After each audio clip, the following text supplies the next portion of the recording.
Hi friends, ನಾನು ನಿಮ್ಮ simple Shiv ಮಾತಾಡ್ತಾ ಇರೋದು. ಇವಾಗ ತಾನೇ ನಾನು ಕಿಚ್ಚ ಸುದೀಪ್ ಸರ್ ಅವರ ಮಾರ್ಕ್ ಸಿನಿಮಾದ ಟ್ರೈಲರ್ ನೋಡಿದೆ.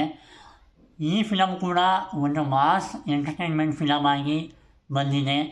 ಕಿಚ್ಚ ಸುದೀಪ್ ಸರ್ ಅವರ ಒಂದು ಫೈಟಿಂಗ್ ಆಗಲಿ ಅಥವಾ ಅವರ ಲುಕ್ ಆಗಲಿ, ಅವರ ಮಾಸ್ ಡೈಲಾಗ್ ಆಗಲಿ ಎಲ್ಲರಿಗೂ ಇಷ್ಟ ಆಗುತ್ತೆ. ಎಸ್ಪೆಷಲಿ ಕಿಚ್ಚ ಸರ್ ಅಭಿಮಾನಿಗಳಿಗಂತೂ ಒಂದು ಅತ್ಯುತ್ತಮ ಚಿತ್ರ ಅಂತಲೇ ಹೇಳ್ಬೋದು.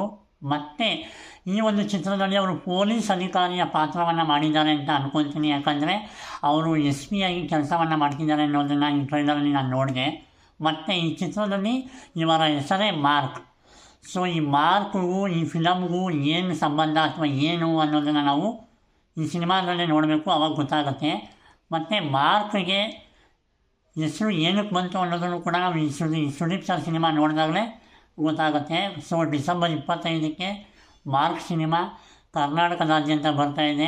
ಹಾಗಾಗಿ ನಾನು ಕೂಡ ಕಾಯ್ತಾ ಇದ್ದೀನಿ. ಸೊ ಇದು ಡಿಸೆಂಬರ್ ತಿಂಗಳಲ್ಲಿ ಡೆವಿಲ್ ಕೂಡ ರಿಲೀಸ್ ಆಗ್ತಾಯಿದೆ, ಜೊತೆಗೆ ಮಾರ್ಕ್. ಎರಡೂ ಕೂಡ ಮಾಸ್ ಮೂವಿ, ಮಾಸ್ ಹೀರೋಗಳು. ಎರಡು ಸಿನಿಮಾಗಳು ಕೂಡ ಇಬ್ಬರು ಅಭಿಮಾನಿಗಳು ನೋಡ್ತಾರೆ. ಎಲ್ಲ ಅಭಿಮಾನಿಗಳು ನೋಡ್ಬೋದು, ಅವರು ಇವರು ಅಂತಲ್ಲ. ಹಾಗಾಗಿ ಮೊದಲು ಡೆವಿಲ್ ಬರ್ತಾಯಿದೆ, ಆನಂತರ ಮಾರ್ಕ್. ಸೊ ಡಿಸೆಂಬರ್ ತಿಂಗಳಲ್ಲಿ ಕನ್ನಡ ಚಿತ್ರರಂಗಕ್ಕೆ ಒಂದು ಅದೃಷ್ಟದ ತಿಂಗಳಾಗಿ ಇರುತ್ತೆ. ಯಾಕಂದರೆ ಡಿಸೆಂಬರ್ ತಿಂಗಳಲ್ಲಿ ಯಾವ್ಯಾವ ಫಿಲಮ್ ರಿಲೀಸ್ ಆಗುತ್ತೋ ಅವೆಲ್ಲವೂ ಕೂಡ ಬ್ಲಾಕ್ ಬಸ್ಟರ್ ಹಿಟ್ ಅನ್ನೋದು ನಮಗೆ ಗೊತ್ತು. ಸೊ ಮಾರ್ಕ್ ಸಿನಿಮಾದಲ್ಲಿ ನಾನು ಅಬ್ಸರ್ವ್ ಮಾಡಿರೋದು, ಕಿಚ್ಚ ಸುದೀಪ್ ಸರ್ ಅವರ ಫೈಟಿಂಗ್ ಸೀನ್ ಅಥವಾ ಅವರ ಹೇರ್ ಸ್ಟೈಲ್ ಆಗಲಿ, ವಿಭಿನ್ನ ಹೇರ್ ಸ್ಟೈಲನ್ನು ನಾವು ಈ ಫಿಲಮಲ್ಲಿ ನೋಡಿದ್ದೀವಿ.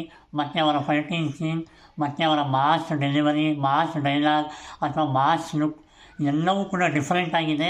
ಸೊ ಈ ಮಾರ್ಕ್ ಸಿನಿಮಾದಲ್ಲಿ ಏನೇನು ವಿಶೇಷತೆ ಅನ್ನೋದನ್ನು ನಾವು ಸಿನಿಮಾ ಮೂಲಕನೇ ನೋಡಬೇಕು. ಹಾಗಾಗಿ ನಾನು ಕೂಡ ಮಾರ್ಕ್ ಸಿನಿಮಾಗೋಸ್ಕರ ಕಾಯ್ತಾ ಇದ್ದೀನಿ. ಮಾರ್ಕ್ ಸಿನಿಮಾ ಡಿಸೆಂಬರ್ 25ಕ್ಕೆ ರಾಜ್ಯಾದ್ಯಂತ ತೆರೆ ಕಾಣ್ತಾ ಇದೆ. ಸೊ ನಾವೆಲ್ಲರೂ ಕನ್ನಡ ಸಿನಿಮಾವನ್ನು ನೋಡೋಣ, ಎಲ್ಲ ಕನ್ನಡ ಚಿತ್ರಗಳಿಗೂ ಸಪೋರ್ಟ್ ಮಾಡೋಣ. ಯಾವುದೇ ಫ್ಯಾನ್ಸ್ ವಾರ್ ಬೇಡ, ಎಲ್ಲರೂ ಒಂದೇ. ಎಲ್ಲ ಕನ್ನಡ ಚಿತ್ರಗಳು ಓಡಿದ್ರೆ ಕನ್ನಡ ಚಿತ್ರರಂಗ ಬೆಳೆಯುತ್ತೆ. ಹಾಗಾಗಿ ಡೆವಿಲ್ ಮತ್ತು ಮಾರ್ಕ್ ಎರಡೂ ಚಿತ್ರಗಳಿಗೆ ಆಲ್ ದ ಬೆಸ್ಟ್ ಅಂತ ಹೇಳ್ತೀನಿ. ಎರಡಕ್ಕೂ ಯಶಸ್ಸು ಸಿಗಲಿ ಅಂತಲೂ ಕೂಡ ನಾನು ಹೇಳ್ತೀನಿ. ಎರಡು ಸಿನಿಮಾವನ್ನು ಖಂಡಿತ ನಾನು ನೋಡಿ ರಿವ್ಯೂ ಕೂಡ ಮಾಡ್ತೀನಿ. ಹಾಗಾಗಿ ಫ್ರೆಂಡ್ಸ್, ದಯವಿಟ್ಟು ಈ ಒಂದು ಡೆವಿಲ್ ಆಗಲಿ ಅಥವಾ ಮಾರ್ಕ್ ಸಿನಿಮಾ ಆಗಲಿ ಯಾರೂ ಕೂಡ ಮಿಸ್ ಮಾಡ್ಕೊಬೇಡಿ. ದಯವಿಟ್ಟು ಚಿತ್ರಮಂದಿರಕ್ಕೆ ಬಂದು ಕನ್ನಡ ಚಿತ್ರವನ್ನು ನೋಡಿ ಬೆಳೆಸಿ ಫ್ರೆಂಡ್ಸ್. ಜೈ ಹಿಂದ್, ಜೈ ಕರ್ನಾಟಕ ಭಾಷೆ.